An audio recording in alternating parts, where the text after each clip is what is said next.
ចង់និយាយឲ្យវាច្បាស់ការអូនថាអត់ខ្វល់ទេណាសំខាន់អូនស្អាតបងចង់គិតអីគិតទៅចង់បែកឬក៏ចង់នៅពេលនេះក្នុងចិត្តវាពើសំខាន់អូនស្អាត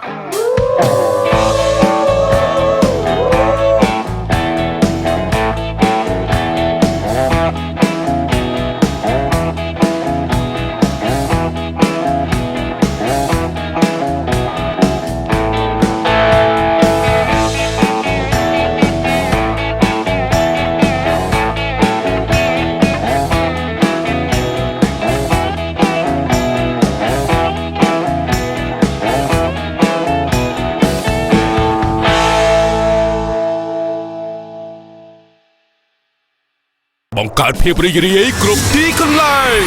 Lensberg ផលិតដោយជនជាតិអាល្លឺម៉ង់